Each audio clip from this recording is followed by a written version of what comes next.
Voilà, elle est candidate au niveau du Sankourou. On va parler un tout petit peu du Sankourou. On va parler de pourquoi et pour qui voter.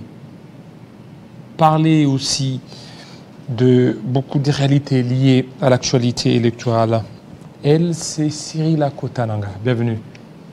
Bienvenue, messieurs. Ça n'arrive pas toujours de recevoir des femmes candidates. Vous-même, femme, alors vous-même, femme, vous sous-estimez. Pas du tout. Au niveau de la présidentielle, 26 candidats, il n'y a que 2 femmes. Et ces 2 femmes ne s'acceptent pas. Elles ne s'acceptent pas. Qui a dit que ces femmes ne s'acceptent pas? Mais elles ne s'acceptent pas. Et devraient se rallier. Et dit que non, moi, je désiste en faveur de elles. Elles ne peuvent pas désister. Moi, je conseille à ces femmes d'aller jusqu'au bout. Et si, à la fin, elles ont 2 voix, mais elles vont assumer leur échec ou assumer leur victoire. Mais elles peuvent désister. Mais il faut d'abord qu'elles arrivent à voir le programme de chaque candidat. Tu ne vas pas juste aller par sentiment et dire « je désiste en faveur de qui ?» Non, je dis ces 2 femmes devaient se désister entre elles. L'autre dit que je désiste. On a encore 20 jours, je pense, hein, avant les élections. Donc, attendons un peu. Vous êtes un homme de combien de candidats? Voilà, je précise, au niveau du Sankourou. Au niveau du Sankourou, on n'a pas 50% de femmes, si c'est ça que vous voulez savoir. On n'a pas, je ne pense même pas qu'on a 30%, mais il y a quand même de femmes au niveau national et au niveau provincial. Et on espère bien. Alors, c'est quoi les difficultés? Semble-t-il qu'à un certain temps, on espère bien. On n'arrivait pas à enrôler beaucoup plus de femmes dans le parti politique, alors que la loi a été beaucoup plus tendre. La réponse à cette question, j'en ai donné. J'ai donné tellement de réponses. Pour ceux qui vous suivent. Si vous voulez que je répète et répète. Répétez. C'est un mot très grave que vous n'aimez pas, mais que je vais quand même dire. Les hommes ont peur de femmes. Vous êtes des machos. Donc vous avez toujours peur que la femme soit là. Est-ce que c'est la peur vienne décider que la femme... Ou c'est vouloir... ne pas mettre l'incompétence de la femme, c'est l'incompétence de la femme. Mais donnez d'abord la place à la femme et vous allez voir si elle est incompétente ou pas. Comment vous voulez mettre le charrier avant les bœufs? Mais dès lors qu'on vous donne tout, on vous donne la loi est tendre vis-à-vis des que on ne veut pas de cette loi tendre. Messieurs les journalistes, nous ne voulons pas de cette loi tendre. Nous voulons une loi équitable pour les hommes et pour les femmes. Une loi congolaise qui soit équitable et qui tienne compte des a priori de chacun. Vous êtes dans une grande plateforme de l'Union Sacrée. Et on continue à recevoir, avant que vous ne soyez là, j'ai reçu d'autres candidats qui s'est plaigné de manque de financement par rapport à la campagne. Et vous, est-ce que vous êtes dans ce lot-là ou bien vous êtes exempté? Nous attendons. Vous attendez les moyens? Les moyens arrivent. Nous continuons à attendre. Mais jusque quand? Aujourd'hui, c'est le 30, hein? Messieurs les journalistes, il nous reste pratiquement vous n'êtes pas parmi les financiers, vous n'êtes pas candidat. Mais il nous reste 18 jours. Vous n'êtes pas candidat et je pense que ce n'est pas à vous d'être aussi curieux de savoir si on a reçu de l'argent ou pas. Ça, laissez-nous les candidats de continuer à demander si on aura de moyens ou pas, si on a déjà de moyens ou pas. Mais la question ici, s'il vous plaît, messieurs les journalistes, la question, ce pourquoi vous pouvez plaider, c'est par exemple les députés provinciaux qui attendent leur salaire depuis 6 mois. Pour ces gens-là, plaider parce qu'ils n'ont rien. Oui, ça va arriver, mais d'abord vous, là... Non, oubliez les candidats, vous n'êtes pas candidat. Mais il reste 18 jours, comment vous allez faire? Moi, je vais battre campagne, je vais chez moi, avec ou sans argent, j'irai. Mon autorité morale, mon parti, mon regroupement politique va faire ce qu'il faut pour que j'aille dans les Sankourou, battre campagne. Et si vous posez la question là-bas, ça chauffe sur le numéro 60. Donc, je n'ai pas entré dans des zigzags de politiciens. Vous, c'est combien, 60? Ah oui. 60 au niveau provincial. Provincial seulement? Oui. Je laisse le national à notre champion, notre leader à tous, chez moi à Lodja. Je ne vais pas, parce qu'on est dans le même... C'est qui? C'est l'honorable Lambert Mido Malanga. Donc c'est lui, donc là vous le laissez? Donc oui, vous voulez... au niveau national c'est lui, donc voilà. Je suis en province. Allons-y au niveau du Sankourou. Votre Sankourou, jusque-là, c'est comme s'il y a eu un abandon total. C'est pas l'abandon. C'est quoi?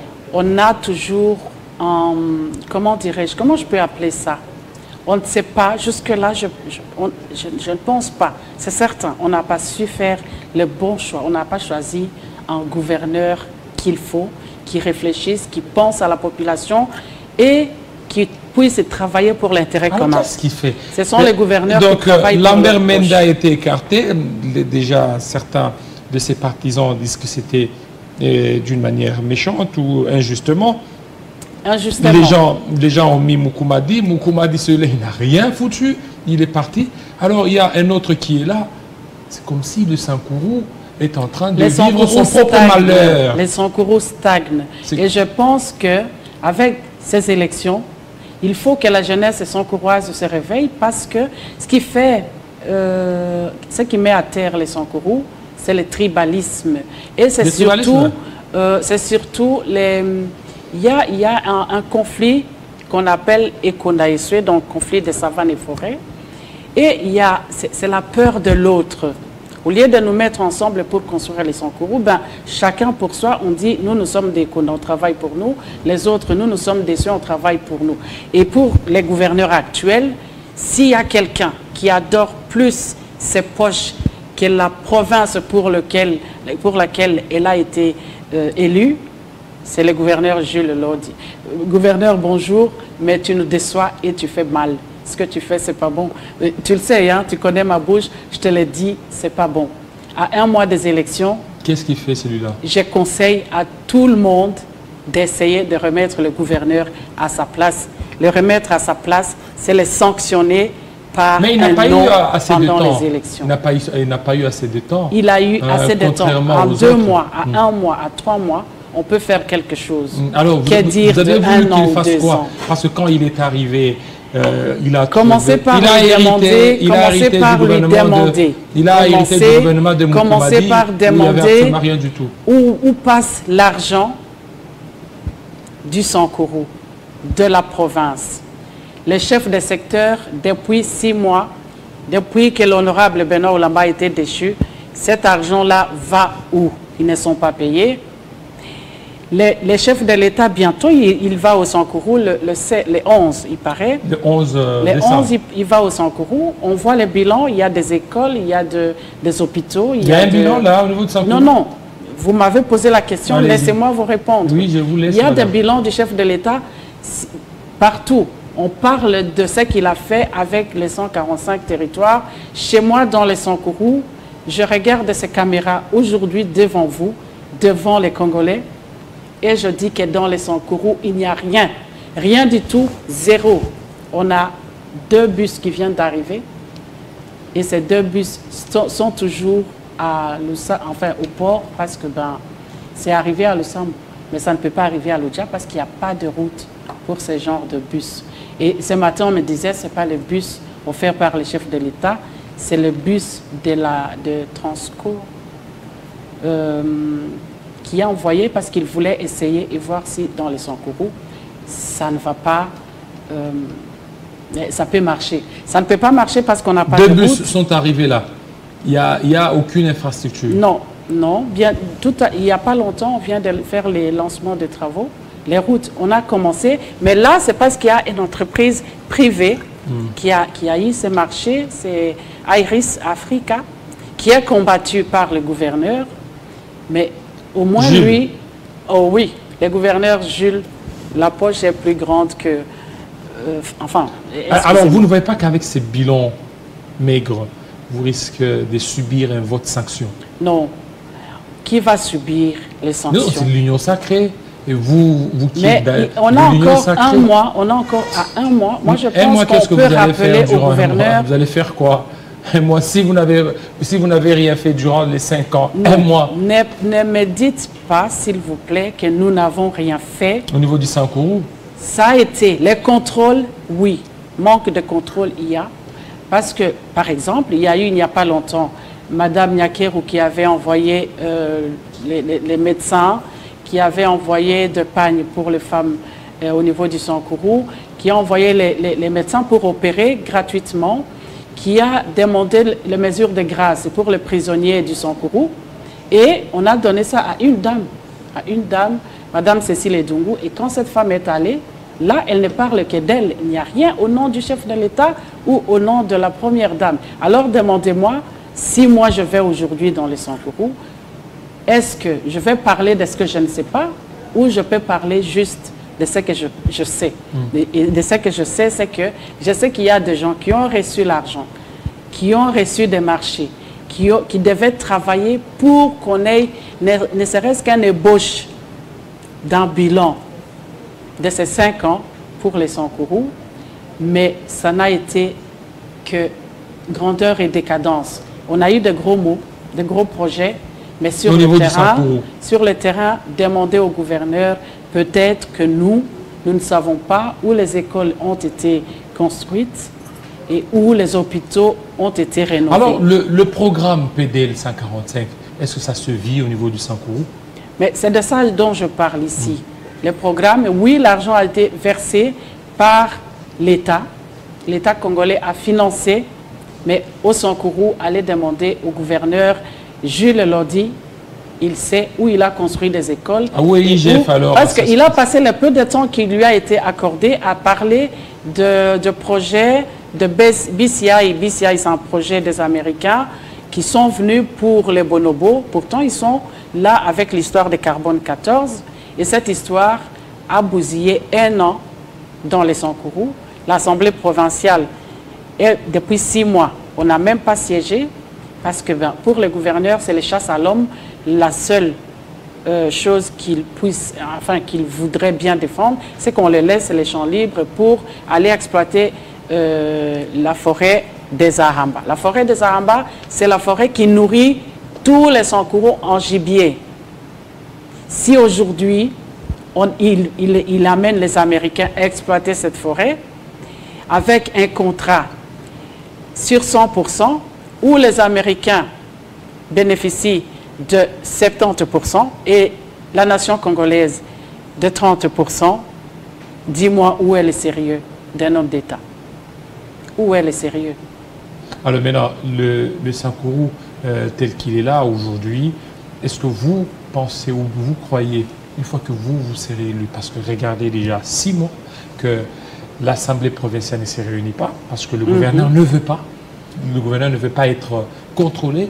Est-ce que vous croyez, même si aujourd'hui vous êtes élu, vous allez faire quelque chose? Je ferai quelque chose. Et c'est pour ça que je conseille à tous les Sankourois et Sankouroises, et toutes les Sankouroises plutôt, de faire un effort, de faire un choix judicieux, d'écouter, de faire... moi, je propose même qu'on fasse des conférences, qu'on fasse des débats télévisés ou radiodiffusion où chacun donne son plan d'action, où chacun parle. Parce que les mandats des députés, ce n'est pas pour aller voler l'État. Et ce qu'on a vu dans les Sankourou, on a eu plus de corrompus, plus de gens qui vont là, qui se taisent, qui attendent que l'État envoie de l'argent pour qu'ils pouffent. C'est pour ça que l'honorable président Benoît Olamba, que je salue en passant, a eu le fil à retordre parce que tout ce qu'il disait, beaucoup ne l'attendaient pas pourtant. Tout ce qu'il disait, c'était ce qui pouvait ramener la province sur le rail pour qu'on puisse avoir une ébauche de développement pour le Sankourou. Alors, Benoît donc Olamba, il faut bien choisir son candidat. Qu'est-ce qui a fait que soit mis de côté? C'était sa rigueur ou c'est sa rigueur? Non, sa rigueur parce qu'il a déjà demandé au gouverneur au moment de cette histoire de BCI qu'on ne pouvait pas amener les étrangers exploiter nos forêts. Il faut qu'on s'assied autour d'une même table, la population sankouroise, donc les autochtones des Aramba, nous qui sommes des députés, donc les mandataires du peuple, et vous, les gouverneurs, on s'assied et on décide, on écoute d'abord BCI, on demande à la population ce qu'il veut, on partage les gains entre les entités, l'État congolais, les BCI et les autochtones, parce que vous allez déplacer ces gens-là pendant 30 ans. Donc si BCI commence l'exploitation, ça veut dire que pour qu'ils séquestrent ce carbone, il faut que les autochtones sortent de cette forêt pendant 30 ans. Mais c'est cette forêt-là qui les aide à cultiver, à nourrir les enfants, à vendre et tout. Donc, s'ils partent de là, ils vont vivre comment? Quelle est leur part? Est-ce que vous allez construire des écoles pour eux? Est-ce que vous allez construire des supermarchés? Ou vous allez les déplacer? Où est-ce qu'ils vont vivre pendant ces 30 ans? Et ça, c'était beaucoup trop pour le gouverneur. Mais ce n'est pas que le gouverneur, il y a eu de vieux casquettes, il y a eu de caciques, comme on les appelle chez nous, des Katakokombe qui ont trempé dans ça et ils ont décidé au fait que Benoît avait une bouche un peu longue pour parler et des yeux un peu écarquillés, que pour surveiller la province, on devrait les mettre de côté pour pouvoir exploiter cette forêt qui, le gouverneur avait même promis 100 000 $ aux députés pour battre campagne par député, 100 000 $. Et après que Benoît Oulamba soit parti, allez demander à ces députés s'ils ont eu même 5 $. Voilà. Alors, un mot en... C'est quoi? En qui t'étais là. En qui t'étais là, surtout pour votre électorat Lodja. De Lodja, oui. Moi, je suis à Lodja. Là, il y a l'Ombala Nawa Tetela Tchewalolo Kenya. Nous avons voté Mbala Kenya numéro 60. Numéro 60, Kota Nangakete Sirila. Députation à Rone, Kele Banyo Kahe Falanga. Mais autola yoko kanyo tekete dans le Kenya Chocha Tundu. Nous avons voté le provincial numéro 60. Le députation nationale, honorable Lambert Mido Malanga numéro 71. Et le Katako, Atoche Wangela, le niveau, Ndakanye Konyango Tola Unyo Tekete, là Unyombe Ngelo, honorable Benoît Oulamba.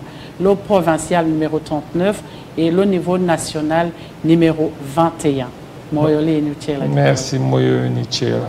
Moyole Nuchela, ça il faut le dire quand même. C'est la langue du dernier jugement, donc si vous ne le parlez pas comme il faut. Voilà, merci beaucoup. Merci à vous, Cyril Kotananga. Merci surtout de votre passage.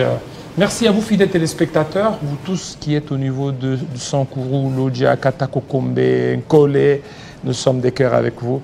Restez branchés sur Télé 50. Tout à l'heure, la grande édition d'Arlette Boutella. Portez-vous très bien. À très bientôt.